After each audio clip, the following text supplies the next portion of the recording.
Hi, I'm Hafiz again, and I'm going to take you through to another very important area of the exam syllabus in this session, and this is about the advanced variances. In a previous session, we discussed basic variances, standard costing and basic variances, and we have discussed some of the proformas, how to develop basic variances and how they can be interpreted and how different performances of different managers can be calculated. Okay, so please remember, variance is simply a difference between standard results and actual results, and the aim is to assess the performance of different managers.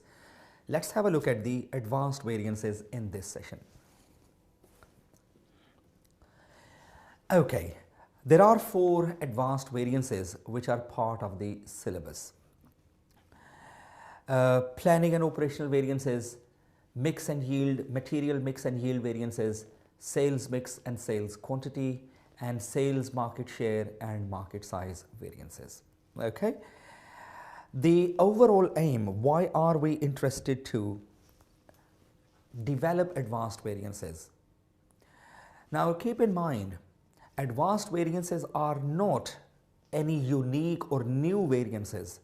They are further details or further analysis of the basic variance. For example, we calculated material variance in the basic part in the previous session.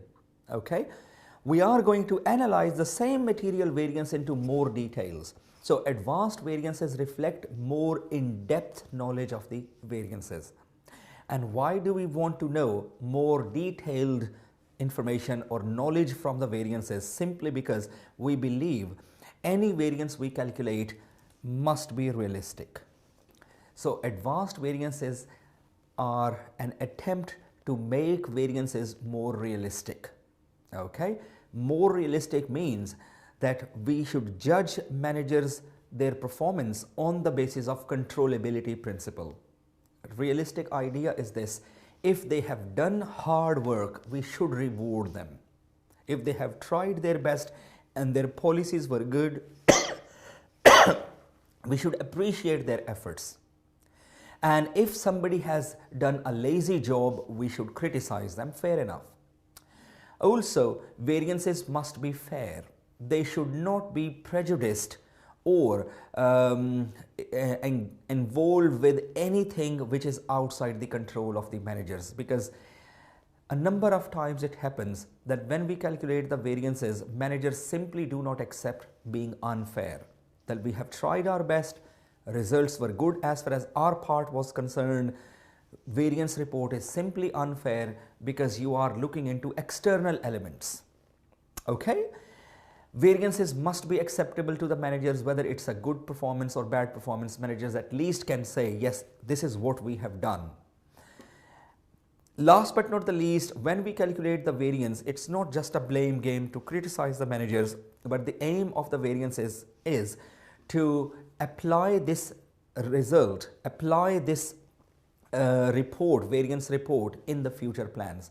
That we learn some lessons from the variance reports, and then those lessons are implemented in the future plans. That if there is any need of changing the strategy, we can change the strategy.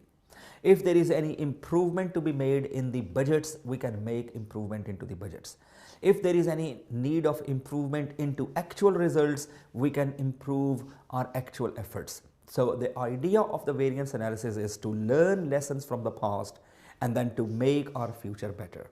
Okay, let's have a look at these variances one by one. First of all, planning and operational variances. Very simple idea.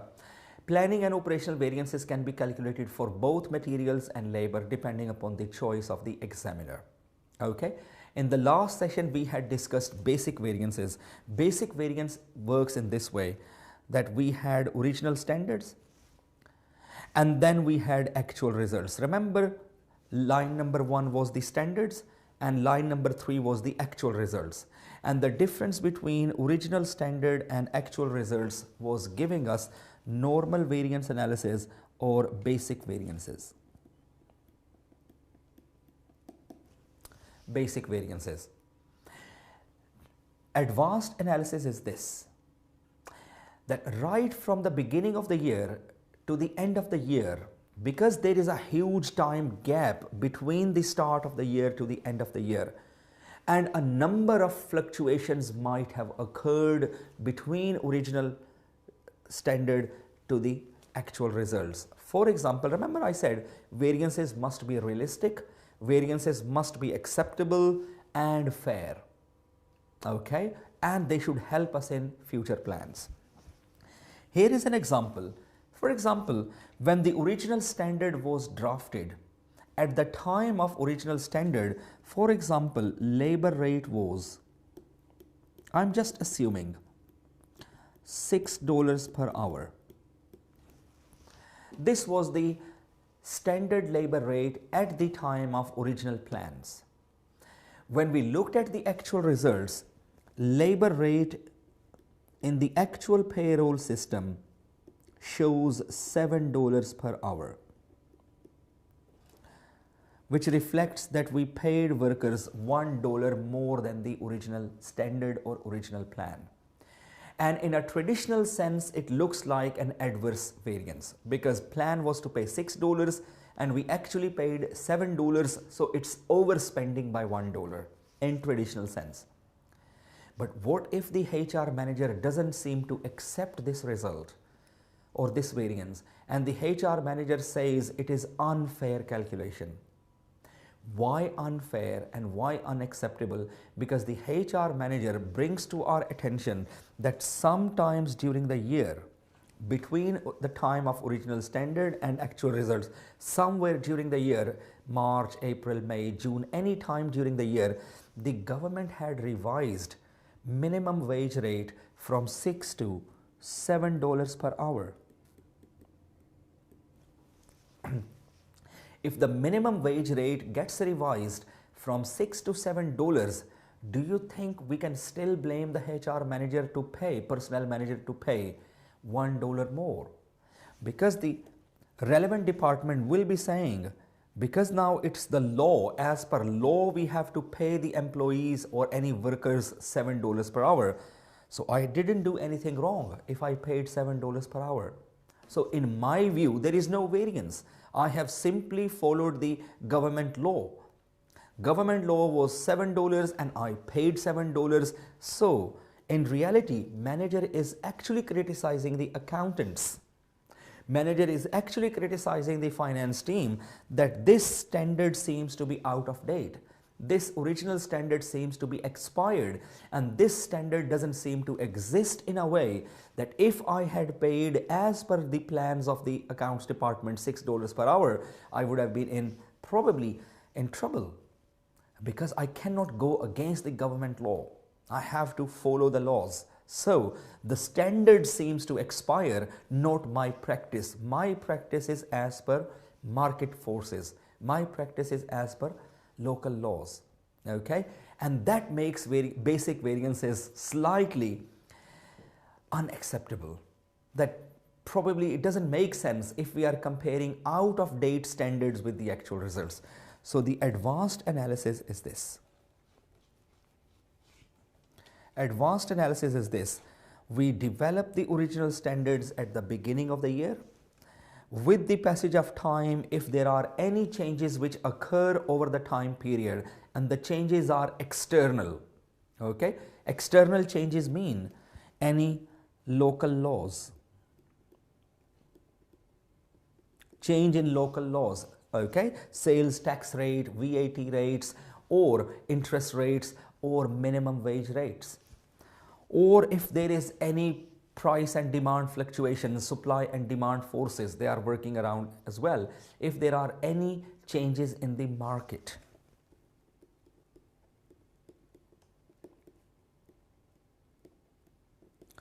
Because sometimes the price is low because there is huge supply in the market. And sometimes we pay more to suppliers because there is a shortage and scarcity. So it's not the fault of the purchasing manager to pay more. There can be labor shortage sometimes and we end up hiring people at higher rate. And there can be abundance sometimes and we can hire even at a lower rate as well. So when we develop original standards, some conditions exist at original standards. But with the passage of time, those conditions may change as well. So Soon as we came to know any local changes, any external changes, we update or revise our standards. Okay, we update or revise our standards, and the difference between original standard and revised standard is called as planning variance. Okay, the difference in plan, that at the time of original plans we didn't know about these things. So this is planning variance, planning error, and this planning difference or planning variance, because it is uncontrollable, managers cannot control local laws or market forces. Because it is uncontrollable, or in other words, it is external factor, due to external factors we revise our standards, and because of this, planning variance cannot be used for performance evaluation.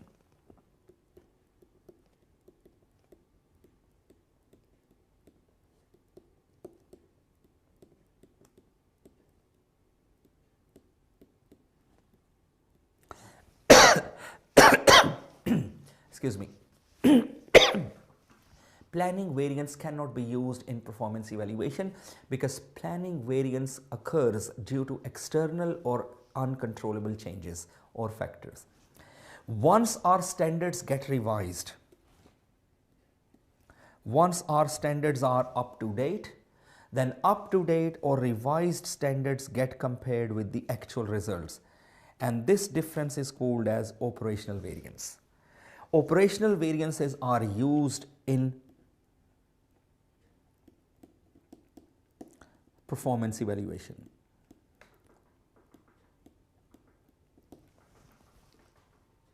Okay? Operational variances are used in performance evaluation. Reason being, operational variances reflect controllable factors. Operational variances reflect internal policies or decisions made by the managers. For example, planning variance, external changes like interest rate cannot be controlled by the manager. Foreign exchange rate cannot be controlled by the manager. The local minimum wage rates cannot be controlled by the manager. Okay, or any demand and supply forces cannot be controlled by the manager. Oil and petroleum prices cannot be controlled by the manager. So therefore, we do not want to use them for measuring the performance because these are something to do with the external environment. Okay. Now, what is so special about the operational variances? Because they are caused by the operational or internal policies of the managers. Managers make decisions and then we can assess their performance. Okay. For example, the price is selected by the managers. Price is set by the managers, and if price is wrong or inappropriate, we can blame the manager. The advertising policy will be selected or set up by the relevant managers, and if the advertising goes wrong, we can actually hold them responsible. Choosing the location is the responsibility of the sales managers or marketing people. Okay, and if they choose the wrong location, we can blame them. So anything to do with internal decisions or internal policies is assessed through the operational variances. Okay, now the idea is, in order to make variances more realistic, what we do is we analyze basic variances into planning and operational parts. Planning variances are not reflecting the performance of managers, whereas operational variances are used to reward or punish the managers. Is it okay? Now let's have a look at the pro forma of the planning and operational variances. You've seen the basic pro forma in the previous session. So for example, if I'm using the example of direct materials, you can apply the same principle for labor as well. Okay, instead of quantity you will use the hours, and instead of price you will use the rate, otherwise everything else will remain the same. So let's define the advanced variances of planning and operational for materials. Remember, in the basic variances, first line was for the standards, standard quantity, standard price, and the last line was actual results, which was actual quantity multiplied by actual price. This was as per previous basic analysis. Now we are going to develop the planning and operational variances. Okay, so ideas are this. From the left hand side, which is the standard quantity, we change standard quantity to RSQ without touching the standard price. And what is this R? This R is revised. Okay, so idea is original standard quantity, which is SQ, will be compared with revised standard quantity. If there is any change, we will update the quantity. And this standard compared with revised standard will be called as planning variance. Okay, so from the left hand side, standard quantity is changed to revised standard quantity, and on the right hand side, standard price is compared with revised standard price without touching the second variable, which is RSQ. That remains the same, and here R again stands for revised. Interestingly, now we are comparing standard price with the revised standard price. Okay, that if price changed due to any external factors, we are looking at planning differences. Once the quantity has been revised, price has been revised, then again we move towards left hand side and we change revised standard quantity with or to actual quantity, and we do not touch RSP. It remains the same. Okay, and then on the right hand side another variance comes out as well. So idea is simply this. Here we are comparing standard quantity with revised standard quantity, so there is one planning variance here. Because it is the difference between quantities, we call it planning usage.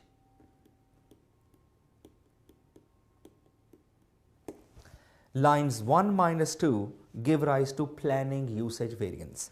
Then 2 minus 3 standard price compared with revised standard price give rise to planning price variance.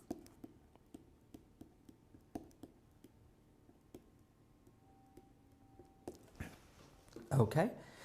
Then if you look at the next one, revised standard quantity compared with actual quantity. Now because we are comparing revised standard with the actual result, this is called as operational variance. And what is this operational variance? It is usage. Operational usage variance, because we are comparing the revised standard quantity with actual quantity. So it is variance in quantity. And then last two lines 4 and 5, revised standard price compared with actual price gives rise to another operational variance, which is called as operational price variance. So this is how we develop the planning and operational variance pro formas from the basic variance pro formas. Okay, one from the left hand side, then right hand side, then left hand side, then right hand side, and this fun goes on, and 8 marks can be achieved from the exam question. Okay, remember please, planning variances do not reflect manager's performance, whereas operational variances are used to assess the performance of the managers. Okay, exactly the same idea. Let's have a look at a question.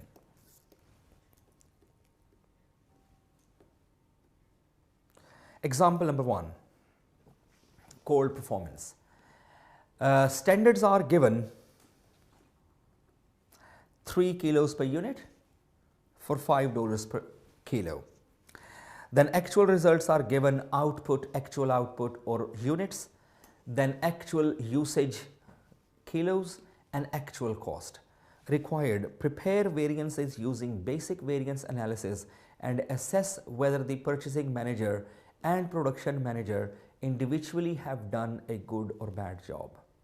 Okay, whether the purchasing manager and production manager individually have done a good or bad job. So first of all, we are looking at the basic variances. Now remember, the basic variances work on the basis of 3 lines. Okay, meaning to say first line reflects standards, standard quantity multiplied by standard price.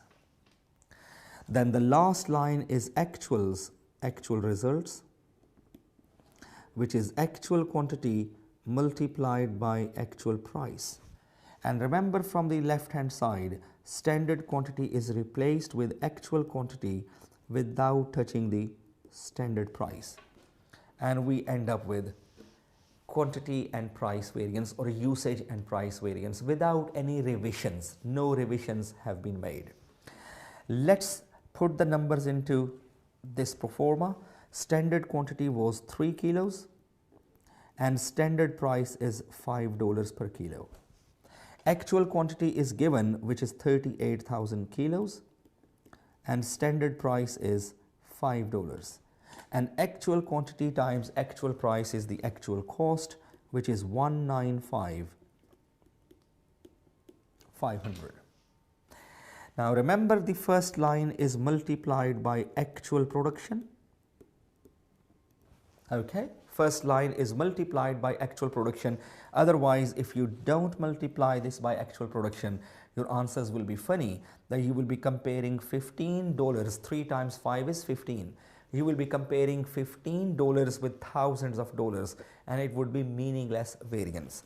So that's why we flex the first line of standards by multiplying it into the actual production, and that gives us standard cost to produce 12,500 units. So 12,500 into 3 into 5, 187,500.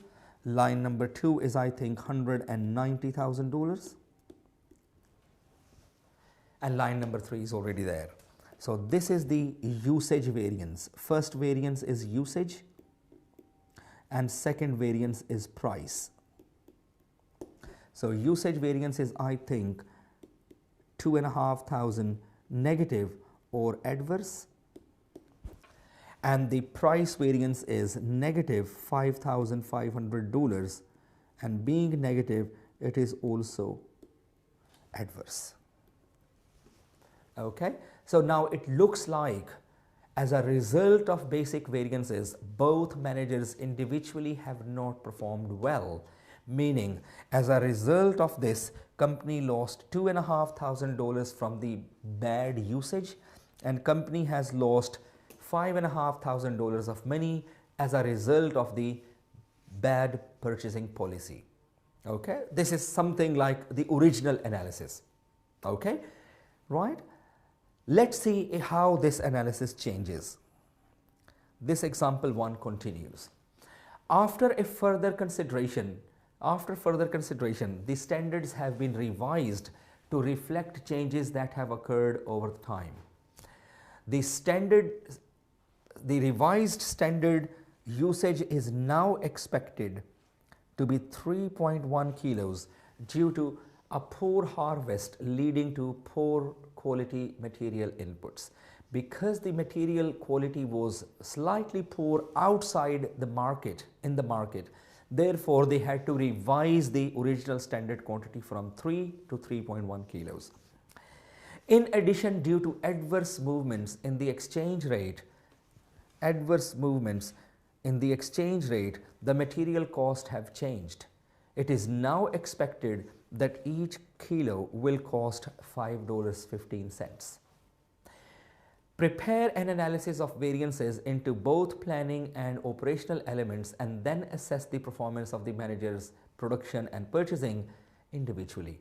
Before we assess the performance and calculate the variances, can I say both reasons explained here, that poor quality material due to poor harvest, and secondly, adverse movements in exchange rate. Now, do you think the production manager and purchasing managers were behind adverse movements in exchange rate, or these were behind the poor harvest in the market? No, whatever was available, whatever the dollar and euro parity, dollar and pound parity, euro and dirham parity was available, they had to pay according to the local rates.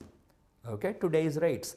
And same thing, if the poor harvest was delivering poor quality materials outside in the farms and in the big lands, okay, it's not their fault. So this is what we are going to find out now. What is the planning part and what is the operational part? Okay, so let's develop the pro forma and then we will solve. So here is the example 1 continued. Okay, so very first line is standards, which becomes standard quantity times by standard price. Okay, and last line is actual results or actuals, which becomes actual quantity times by actual price. Okay, and then first of all let's build the pro forma and then we will bang the numbers into it. So one more time please. From the left hand side, standard quantity will be revised to revised standard quantity and standard price will not be changed, only one change or revision at a time. Then from the right hand side, standard price will be revised to RSP or revised standard price and we will not touch the revised standard quantity. Then we will move on to the left hand side. Revised standard quantity will be changed to actual quantity without touching revised standard price. And then on the right hand side we will end up with another variance. Is it okay? This is not difficult to do in exams, just a little bit practice and you should be okay. Now let's bang the numbers. Remember this standard quantity, it's coming from the same question. 3 and 5.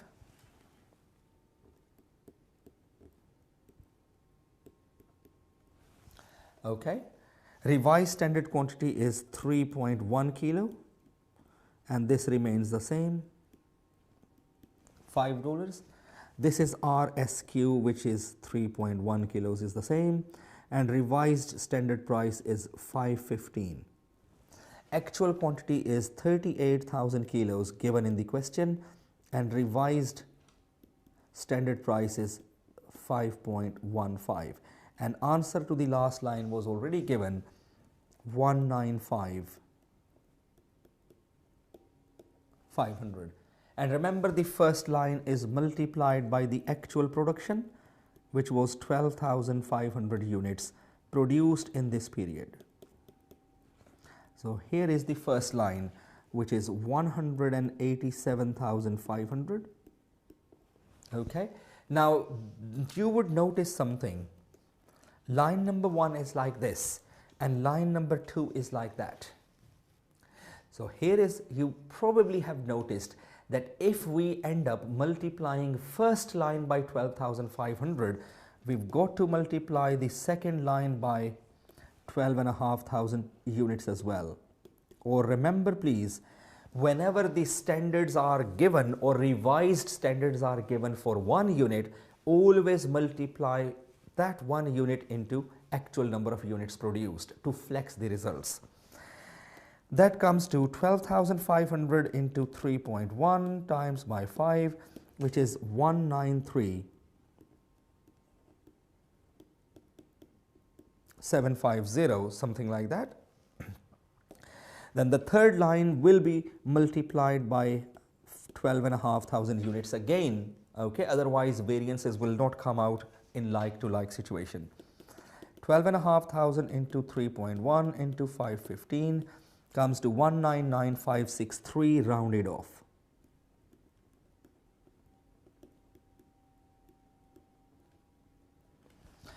$563. Okay, and then the next one is 38,000 into 5.15, which is $195,700. Now all numbers have been calculated. Now we just need to develop variances. Please remember, the first 2 variances will be planning and the last 2 variances will be operational.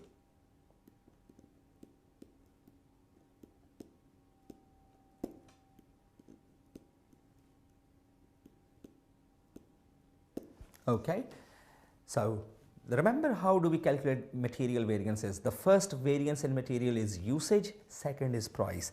So this one is called as planning usage, this one is called planning price. Then third one is operational usage, and the fourth one is operational price. And here is the differences. Is it okay? So let's calculate these differences now. 187,500 minus 193,750, which is negative 6,250, and being negative, it is adverse. Okay, or you can look at the analytical way as well, as I was explaining in the previous session of basic variances. Then 193,750 minus 199,563 gives us $5,813 of adverse planning price. Then 199,563, I'm just comparing line 1 minus 2, 2 minus 3, 3 minus 4, 4 minus 5. Minus 195,700, it gives us a positive 3,863, and being positive, it is favorable. And then the last one is favorable by $200 because it's positive. Now it looks like that there were some adverse results, but the adverse results were not caused by managers of the organization. Adverse results were caused by the external factors, which was like foreign exchange was not in our favor, and the quality of the products was not in our favor in the market. But as far as the managers were concerned, they still tried their best to improve the results. Now interpretation is like this. If I take you back in the basic variance, please look at that. These two variances we had calculated in example number 1. First of all, if you add them together, if we add them together, these two basic variances, we end up with 2.5 and 5.5. In total, it's 8,000. So the total adverse variance is $8,000, meaning company's actual profits will be $8,000 less than the budgeted profits. Okay, company's actual profits will be $8,000 less than the budgeted profits. Okay, now here is the planning and operational variances. If we look into the planning variances, which is this total, okay, 6250 and 5813. If I add both, I'm doing the interpretation. So planning variances in total, they are, if I add them together, 6250 and 5813. In total, it is 12,063.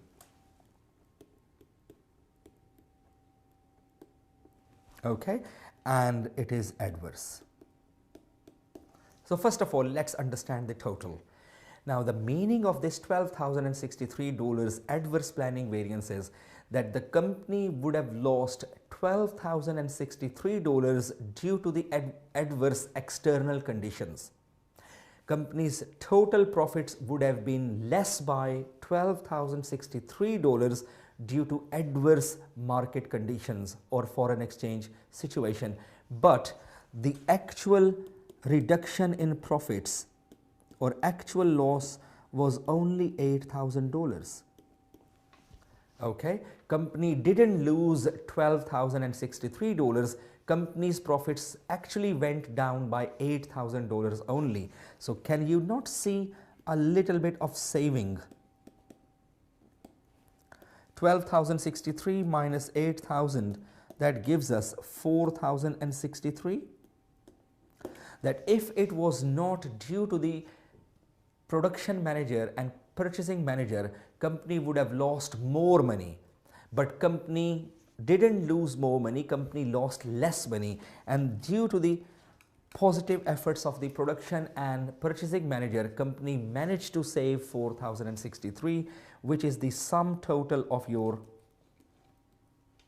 operational variances. If we add operational variances, 3,863 plus 200, in total it adds up to 4,063, which is actually the total of operational variances. So it looks to me that both production managers and purchasing managers have done a very good job by saving money for the company. Otherwise, company would have lost more. Company's profits would have gone down more. But due to the efforts of these two managers, company's profits didn't go that much down. Okay, let's move on and look into the material mix and yield variances. Okay. Material mix and yield variances. Okay, number one, material mix and yield variances are sub or further analysis of material usage variance. So for 1 minute, if I show you material usage variance again, which was a basic variance, okay, material usage variance is like this. Remember the pro forma of the materials variances. Remember standard quantity multiplied by standard price, and then the next line is from the left hand side, actual quantity multiplied by standard price, and this difference is called as materials usage variance.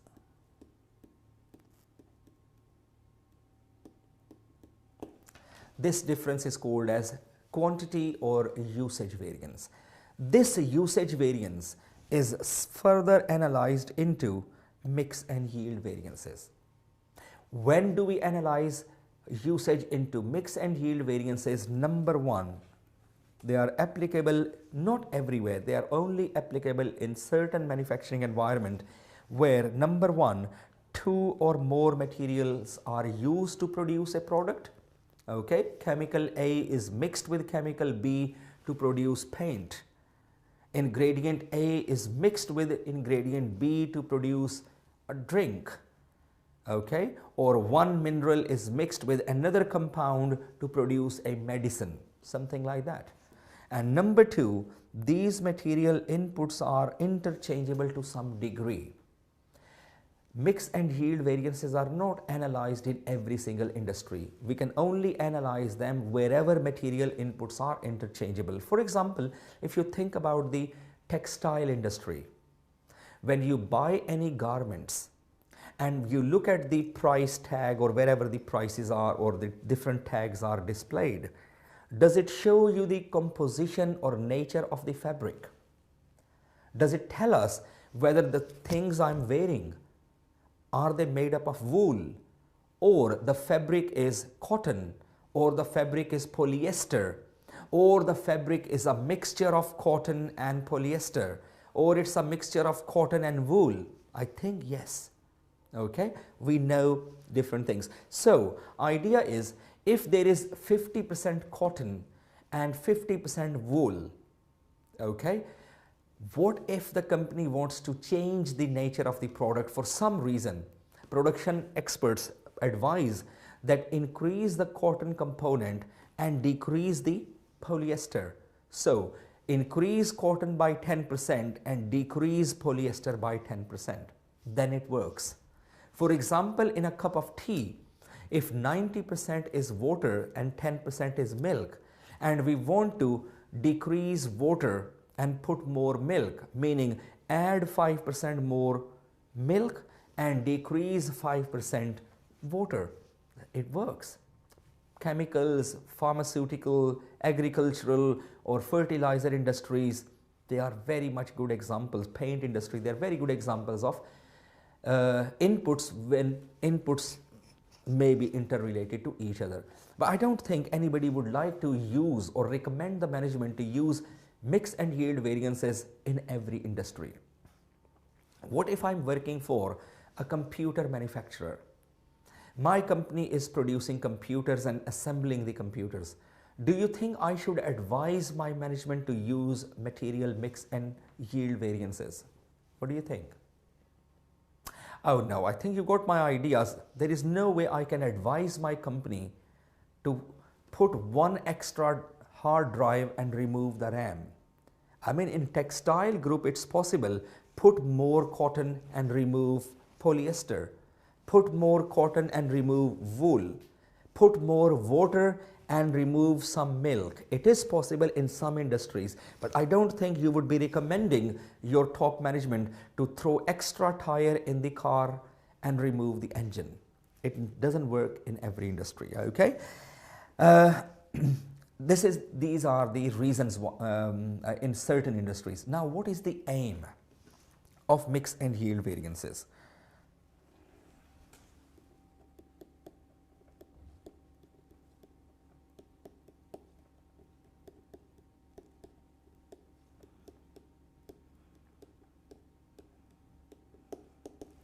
The aim of mix and yield variance is, why do we want to sub-analyze usage variance into mix and yield? Okay, there are a number of aims, some important ones I can keep in front of you.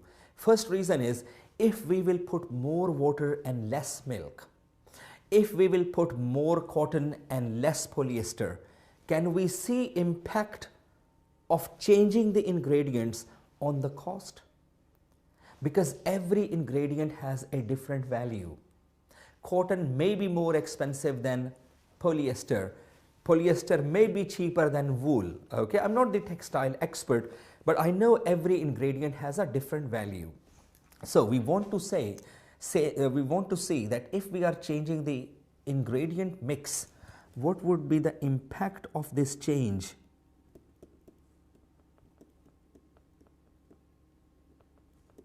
on cost? That by changing the ingredients, would we produce more expensive product or would we produce less expensive product? Okay. Secondly, by changing the ingredient, we want to see the impact of this change on output.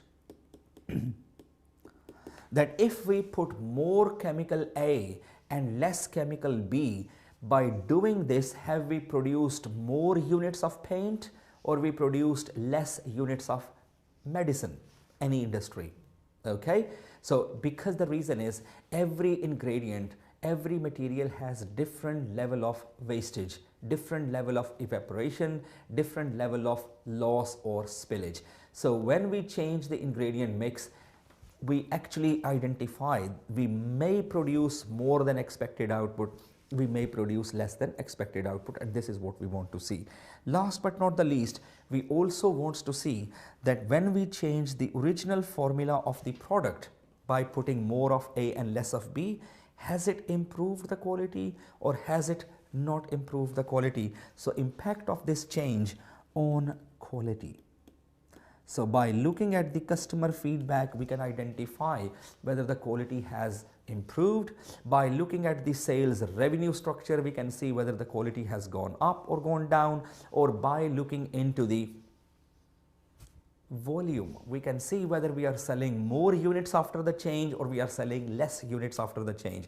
Accountants are not the quality experts. Accountants can use some statistics from the sales, customers, feedbacks, complaints and so on, and returns, and then we can see whether we have produced a better product or we have produced a worse product. Okay, now let's understand how it is calculated. So that's the key pro forma. Okay, right, we are going to develop it ourselves in a moment.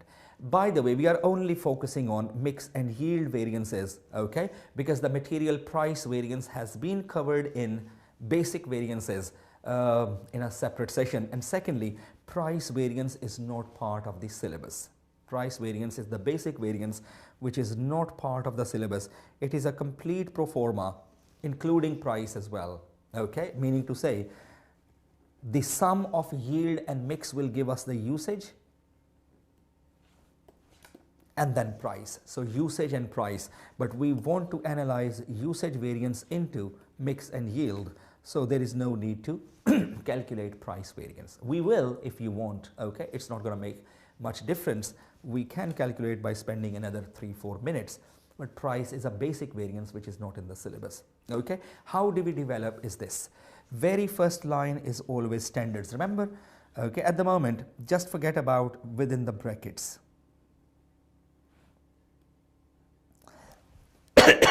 What's in the brackets, just for a moment, please ignore. Remember the first line was standards, which was standard quantity, standard price. And then from the left hand side, actual quantity, okay, and we don't change the standard price. And then we do another actual quantity and standard price. So we copy and paste because the usage variance is divided into mix and yield. Here is half a minute of thinking. Why are we using standard price here as well as standard price there? I mean, the first standard price I can understand, information comes from the standards, standard quantity, standard price. And the second line I can also understand actually that we only change one variable in a line and second variable remains the same. So actual quantity times standard price. But the question arises, why this standard price is used again? Why is it not actual price? This is the reason. I think you got the idea already. In usage variance, what price do we use? Standard quantity, standard price, and actual quantity, standard price. So in usage variance, we only use one price, which is the standard price. We don't use actual price for the usage variance as a rule, okay? And therefore, because the mix and yield variances are sub-analysis of the usage variance, we use in both mix and yield standard prices, okay? So this is first part of the pro forma. So first line, standard quantity, standard price, then from the left hand side, actual quantity, standard price, and then copy and paste actual quantity, standard price again. Now let me unveil things one by one. Here is standard quantity, standard mix, standard price. Standard quantity times by standard mix and standard price is theoretically, idea is to produce what quantity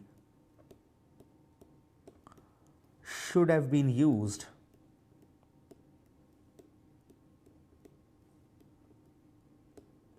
or should have been mixed to produce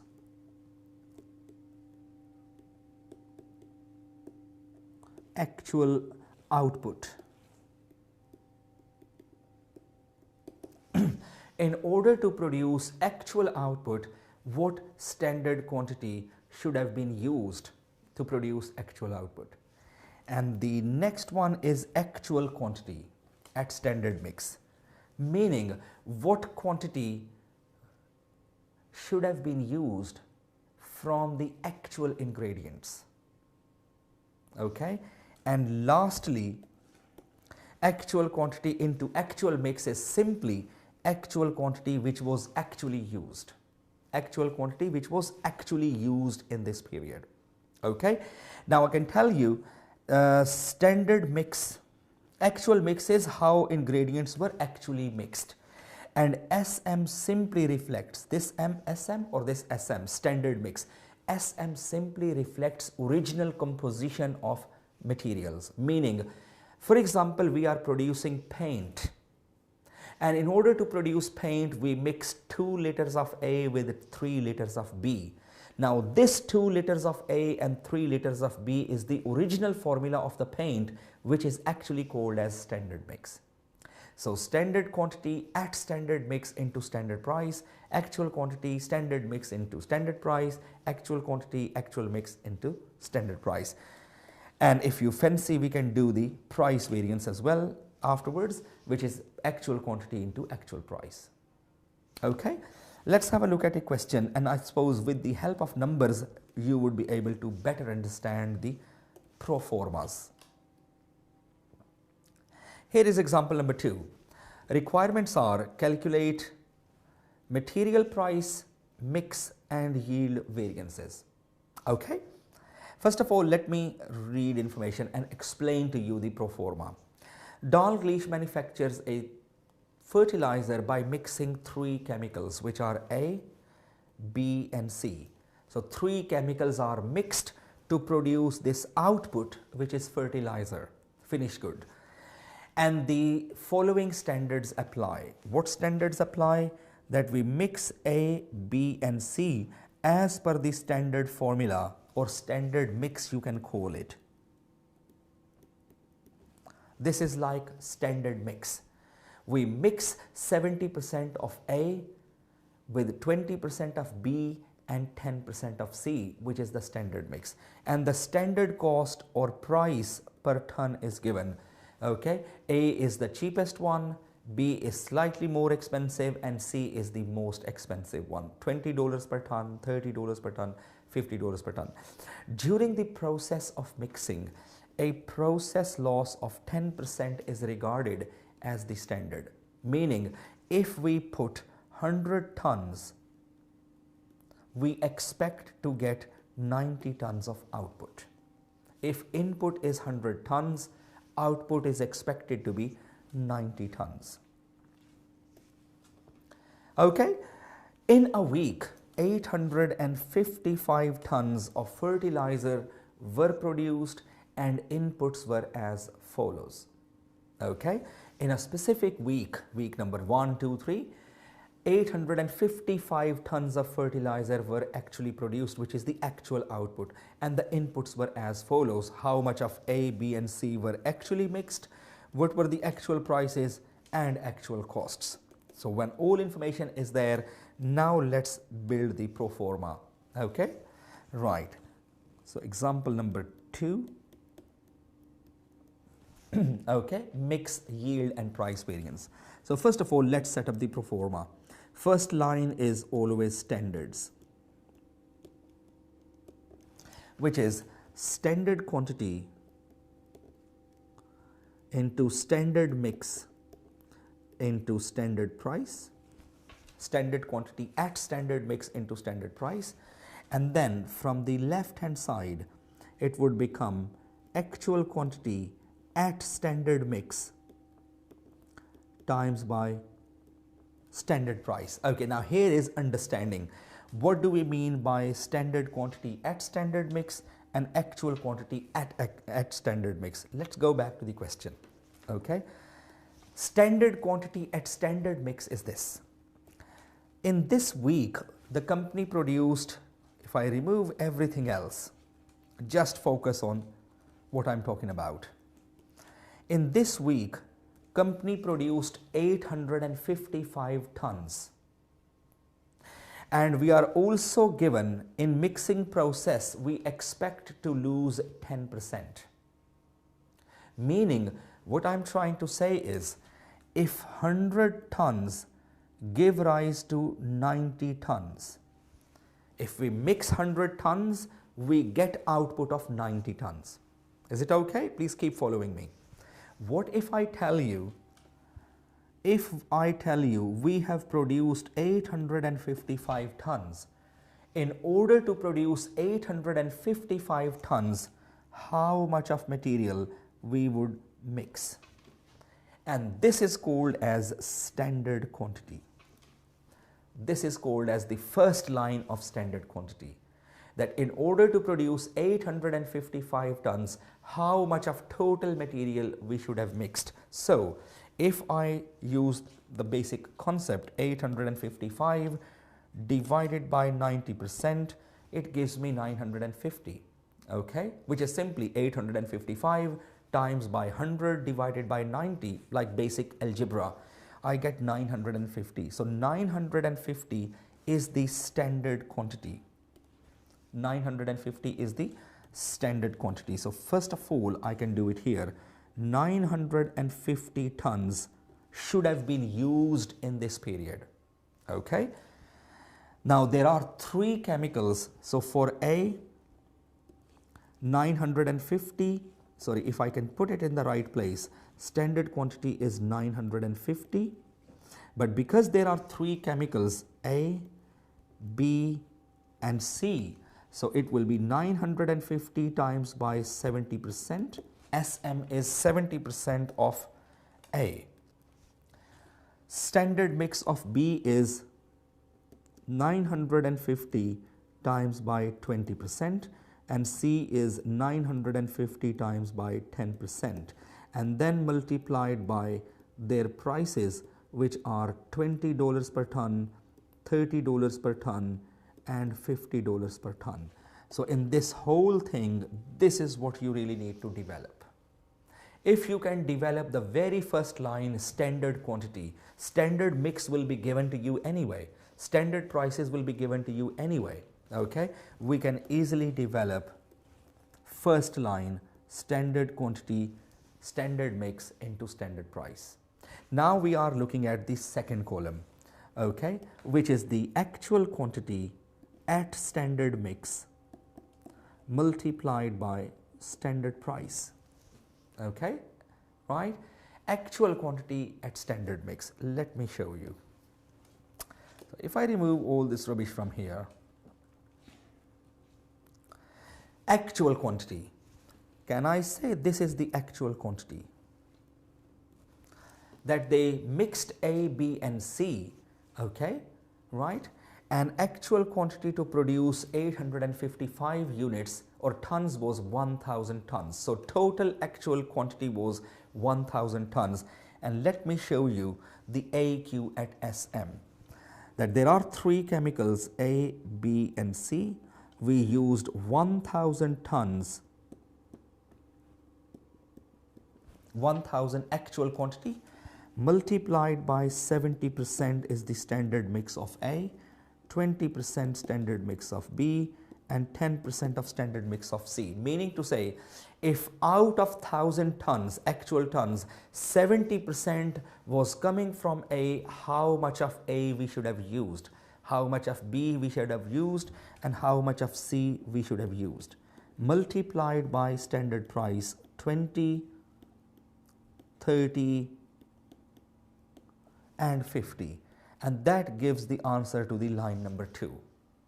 Okay, then we develop the third line, which is even easier, and that's the actual quantity at actual mix times by the standard price, okay, which is three chemicals again, and you just need to copy and paste the actual quantity and actual mix. This is the actual mix, that they actually mixed 660 tons of A with 210 of B and 130 of C.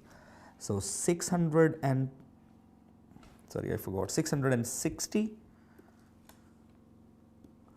210 and 130 were actually mixed, multiplied by the standard prices, which are 20, 30 and 50. And that's the mix and yield variances done. If we want to go for price variance as well, in case, which is simply actual quantity at the actual mix into actual price. And for this purpose, you don't need to put down into A, B and C, simply put down the total of actual quantity into actual price, which is given here 26,690, meaning to say, if we multiply 660 into 21, we get this, 210 to actual price is that, 130 actual tons into actual price equals to that, and the total sum is 26,690, which we can copy and paste here. Okay, let's develop numbers one by one. First of all, standard quantity, standard mix. Okay, so 950 times by 70% into 20, we get 13,300. Then the next one is 950 times 20% into $30, we get 5,700. And thirdly, 950 times 10% into $50, we get 4,750.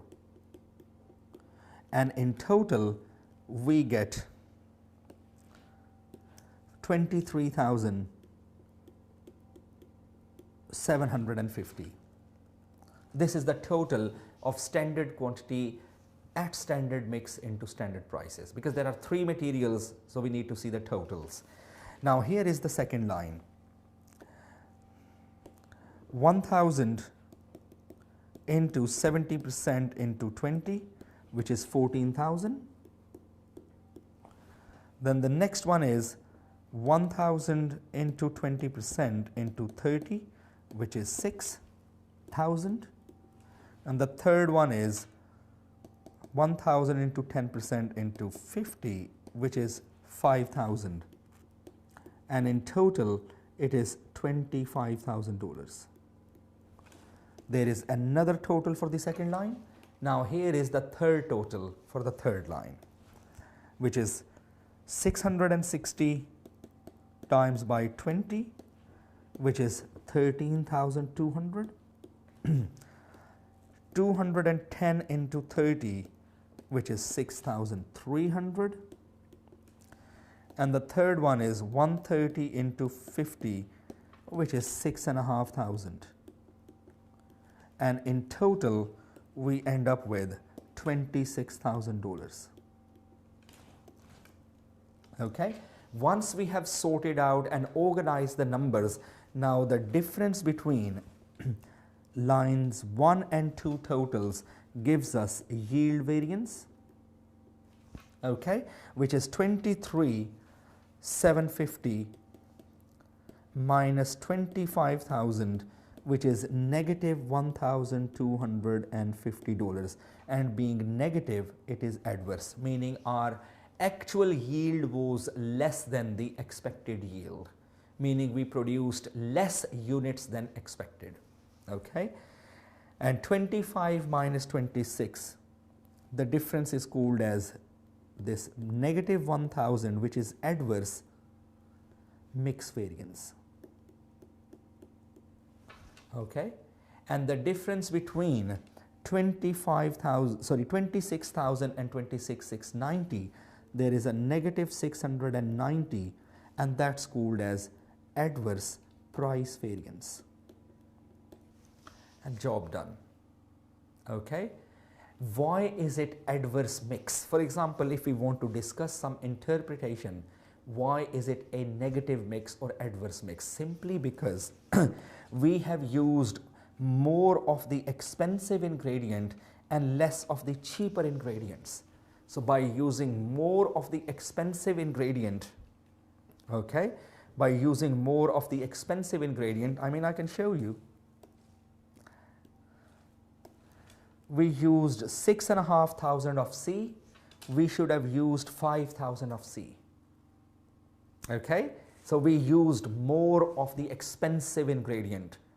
Okay, we should have used 6,000 of B, and we used $6,300 of B, meaning again another expensive ingredient, and we used more. And where were we saving? We were saving from material A, that we used 13,200 and we should have used 14,000, meaning we used less of a cheaper ingredient by saving some money. But because we spent huge amount of money on expensive ingredients, therefore our mix variance comes out as negative. Is it okay? Right? Yield variance interpretation is simply this. Remember, we mixed 1,000 tons. And if the output is 90%, 1,000 tons should have given rise to 900 tons of output, but actual output is only 855. So can we see we have produced less output, less than expected, and therefore yield variance is also adverse. Okay, so this was all the ideas about mix and yield and their interpretation. Now we are looking at advanced variances for sales. Okay, they're very similar to the mix and yield variances, like with only the difference is that the focus is on the sales. First of all, the ideas of sales mix and sales quantity. sales advanced variances.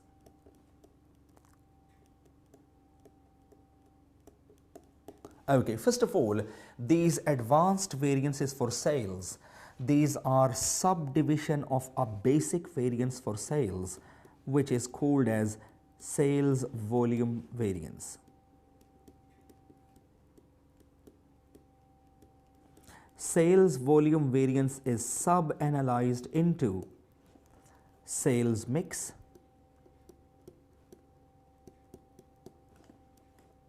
and sales quantity.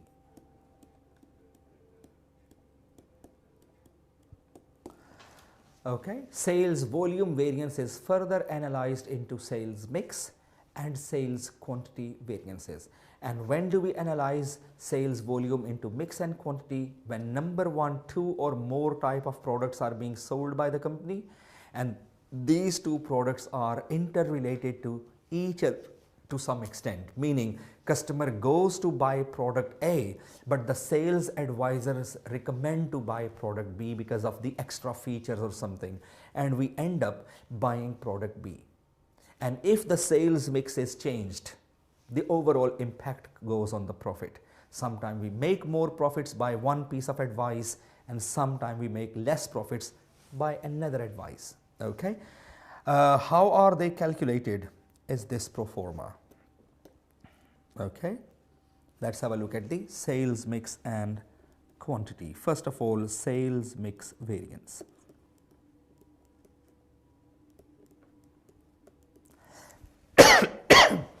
Sales mix variance. First of all, in the first column, we write down the products, which can be A, B, C, and D, and then we write down the proportions, how these proportions are being made, meaning which we can call it standard sales mix proportions. Sometimes they are given as a percentage, sometimes they are given in quantities. Then we copy and paste actual sales,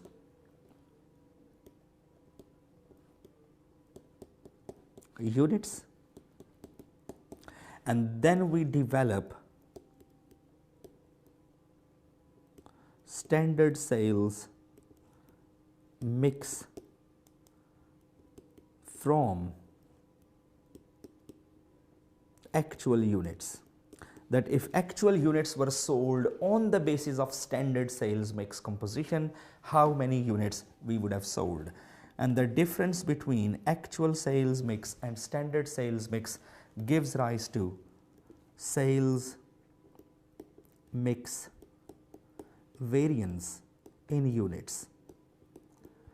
And if we multiply sales mix variance by standard profit or standard contribution per unit, we end up with variance in monetary value. Okay, so the variance in units comes out here, but because variances are monetary differences of the variances, budgeted and actual results differences, therefore we need to work out the dollar value as well. Okay, I will explain the sales quantity variance in a minute. Okay, first of all, let's have a look at a question. Okay, ABC company.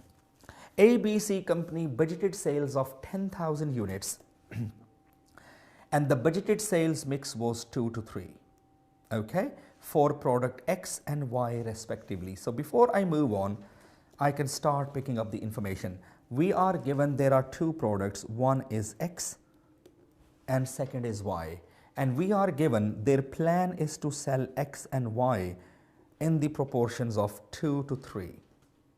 Meaning to say, if 5 units are sold in total, our plan is to sell 2 units of X and 3 units of Y. This is the plan. Okay, standard means a target or a plan. Then further information, the actual sales of X and Y were 3,000 units and 10,000 units respectively. So we copy and paste actual sales mix. How many actual X was sold and how many units of Y were actually sold. So 3,000 units of X and 10,000 units of Y were actually sold, and in total it is 13,000 units. Now we develop standard sales mix from actual units, meaning if 13,000 units were sold by adhering to the original mixing formula, how many X and how many Ys would have been sold from 13,000 units? So what we do is 13,000 is the total multiplied by 2/5, 2/5 proportion or ratio, we get standard sales for X. And exactly the same method, if 13,000 units were sold by following the original plan, 3/5 for Y, how many Ys would have been sold? So 13,000 times 2/5 gives us 5,200. And the second one is 13,000 into 3/5, which is 7,800. And in total, it is 13,000. Meaning to say is this, 13,000 units were actually sold in this way, and as per plan, they should have been sold in that way. And the difference between the two is called as the sales mix variance. So 3,000 minus 5,200, which is negative 2,200, and being negative, it is adverse, meaning we sold less units of X as compared to the original plan or standard. 10,000 minus 7,800, we get positive 2,200, which is favorable, meaning we sold more of Y as compared to our original plan, meaning to say customer was coming for product X and we were trying to promote product Y for some reason, okay? So that's why mix variance in quantity always ends up with 0, because customer wanted 1 unit, whether for X or Y. Customer came for X and we offered Y, and customer was happy with this. Why not? Multiplied by standard contribution per unit. So sales prices were 5 and 9 respectively, and variable costs are 50% of the variable costs, 50% of the selling prices. So can we say standard contribution for product A will be 250 per unit, and standard contribution for product Y will be 450 per unit. And I think now I have got slightly better understanding why the sales advisors of this company were promoting product Y more than product X. So that if customer was coming for X, they were trying to sell them product Y, because Y had better profit margins or contribution margin. Y was contributing more. So negative 2,200 times by 250, which is minus 5,500 adverse. And then the second one is positive 2,200 into 450, which is positive 9,000. And in total, we end up with, 9,900. And in total, we end up with 4,400 favorable sales mix variance, because they sold more profitable product than less profitable product. Therefore, sales mix variance was favorable. Now, let's have a look at the sales quantity variance, which is a lot more easier than the mix variance if we understood mix. Okay, first of all, what's the meaning of this? Sales quantity variance is the difference between total budgeted quantity, meaning what was the budgeted total quantity of sales, and total actual quantity, meaning how many units in total we budgeted to sell and how many units in total we actually sold, and the difference is called as sales quantity variance. It is very much similar to sales volume variance. The only difference is because there are more products, 2, 3, 4, and every product has a different contribution margin, therefore we end up doing in different columns or in different lines. Otherwise, it is very much similar to sales volume variance. Remember, what is the basic sales volume variance? Sales volume variance is simply the difference between actual volume and budgeted volume times by the standard contribution per unit. So this is exactly the same, okay, quantity or volume. So total budgeted volume and total actual volume, okay. But because we have more products, so we actually put them in a slightly different pro forma. So here is the pro forma for the sales quantity variance. First of all, we copy and paste products. And because we know that there are two products, we can just copy and paste X and Y here. Then we copy and paste this standard mix column from here into the sales quantity variance, okay, which is final answer 5200 and 7800. So copy and paste standard sales mix from actual units, okay.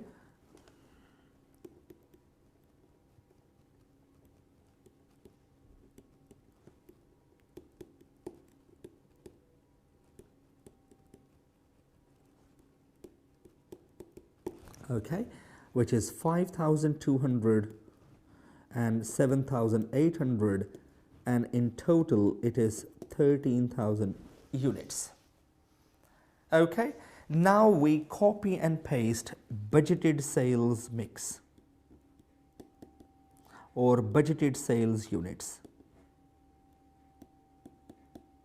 And remember, we were given in the very first line of the question that company budgeted sales of 10,000 units and the budgeted sales mix for X and Y was 2 and 3. So if 10,000 units were budgeted to be sold in the ratio of 2 to 3, can we say 10,000 times 2 over 5 and 10,000 times 3 over 5? 2 over 5 works out 4,000. And 3/5 basis it works out 6,000. So if we divide 10,000 units into X and Y on the basis of ratios of 3 to 5, it works out 4,000 and 6,000.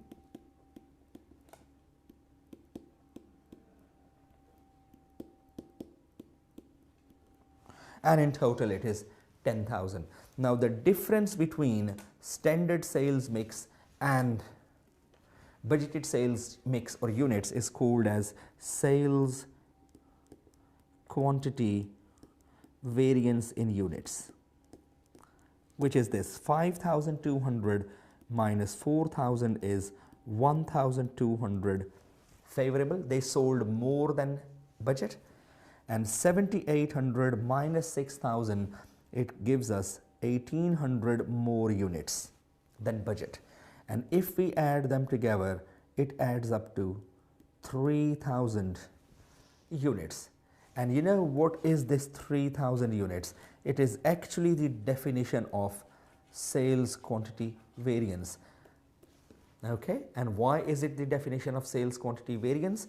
Because sales quantity variance is difference between total budgeted units and total actual units, and the difference is called as sales quantity variance. So they sold 13,000 total units as compared to 10,000 from the budget. They sold 3,000 total more than the budget. Multiplied by standard contribution of each product, 250 per unit and 450 per unit, and we get variance in dollars. Okay, so 1200 into 2.5, which is $3,000, and 1800 into 4.5, which is 8,100, and in total it is $11,100 favorable, meaning because we sold more than the budget, so definitely impact is positive, impact is good financial performance. So this was the advanced variances for sales, and now we are heading towards the last part of the advanced variances. Market size and market share variances, okay? Market size and market share variances are actually further division of the sales volume variance. When we develop sales volume variance, if I show you for a minute, sales volume variance again, I written it before but just little bit reminder. Sales volume variance looks like this, which is the difference between actual volume and budgeted volume times by standard contribution margin. Standard contribution per unit. Okay. When we calculate sales volume variance, we want to see whether we sold more units or we sold less units, number one. Number two, we want to see whether we sold more or less units due to the positive policies of the sales managers, due to effective decisions made by the salespeople, or these more or less units happened due to external reasons. I mean to say, for example, if the sales manager creates a new advertising campaign, and as a result of new advertising campaign our sales go down, we can blame the sales manager that you have created a wrong sales strategy. If the management chooses a different price, higher or lower, and after choosing a different price, company sells more units and company's revenues go up. So means the management have made a right decision. We can reward them. But a number of times sales can be generated due to independent or external factors as well. Idea is like this. For example, one day we opened our supermarket in the morning and we noticed that today our number of customers or sales have increased by 30% as compared to yesterday. We are more busy today, we are selling more today, and sales have gone up by 30-40% as compared to yesterday, as compared to last week, etc. And later on, when we analyzed what was the reason why we had more customers today, why we were more busier today, we found out that another local shop which was very close to us, that local shop was shut down. And because of shutting down that local shop, some of their customers were transferred over to my shop. Shall I reward the sales manager because of this increase in sales? Probably no, because I have seen extra sales because of a failure of another business. My sales manager haven't done anything special, unless sales manager or shop manager was behind shutting down that business. Then we can probably reward the sales manager. Otherwise, it's an external factor. So we want to see whether the sales volume changed due to internal factors or the sales volume changed due to external factors. Okay. If the sales volume changes due to external factors, we call it planning variance for sales volume. And if the sales volume changes due to internal reasons, we call it operational variance for sales volume. And couple of times examiners have used different expressions in the past exam papers. We can use those terminologies as well. Operational sales variance can also be called as market share, whether our market share went up or down due to our policies. And external or planning sales volume variance can also be defined as market size, whether the market size was increasing or decreasing due to external forces, economy, population level, income level, employment level, interest rates, etc. Inflation, okay, tax rates, VAT, sales tax, etc. Okay. So that's the basic understanding. Now, how do we calculate, okay, the market size and market share variances. Now these are the pro formas, very simple. Remember, we discussed already planning and operational variance. Planning variance is difference between original plan and revised plan, and operational variance is the difference between revised plan and actual results. And exactly the same way we develop the planning and operational variance for sales, which is simply actual sales volume, revised sales volume,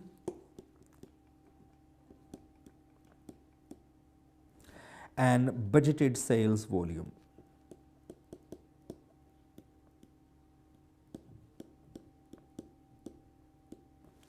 Okay? Every line gets multiplied by standard contribution per unit.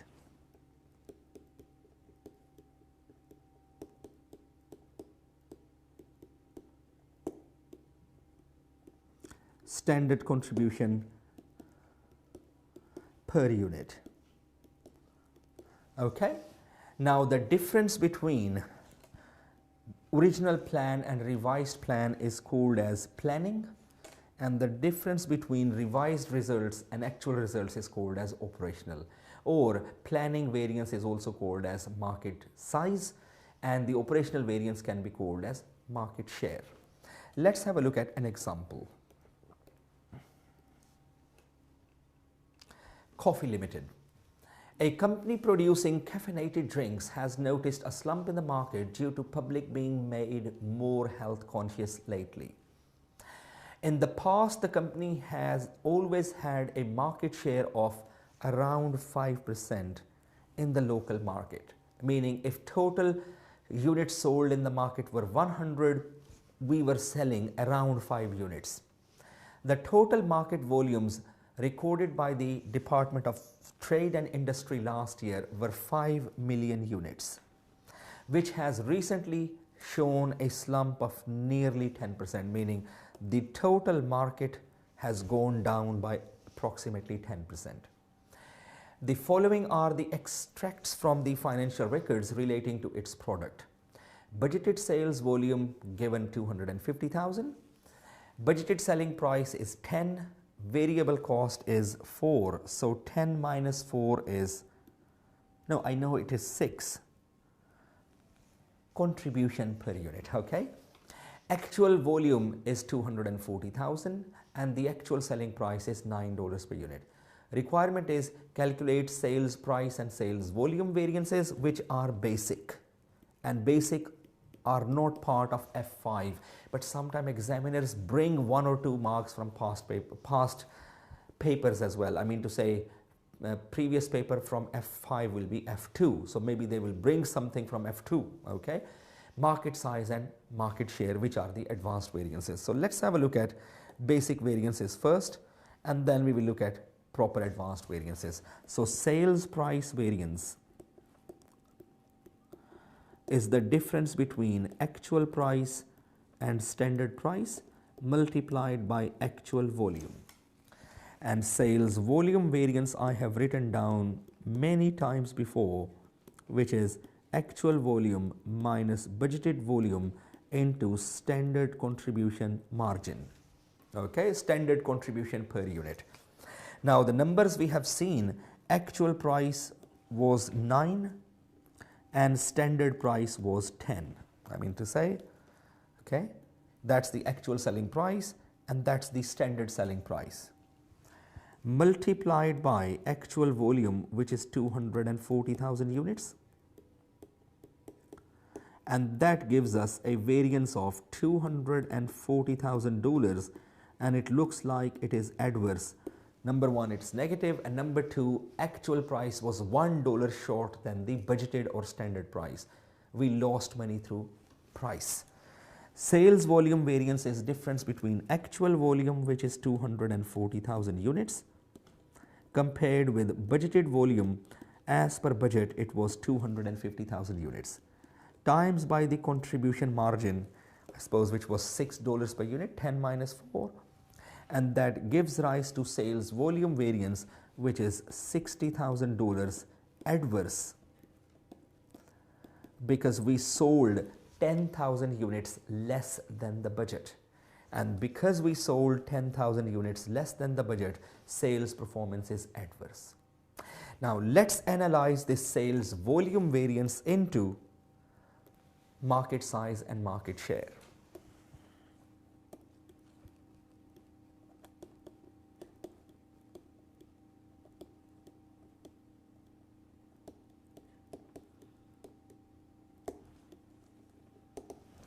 Okay, actual sales volume given, simple things first, 240,000 units. Standard contribution margin is given 6. Budgeted sales volume is given 250,000 units, copy and paste, and standard contribution margin is given, which is $6.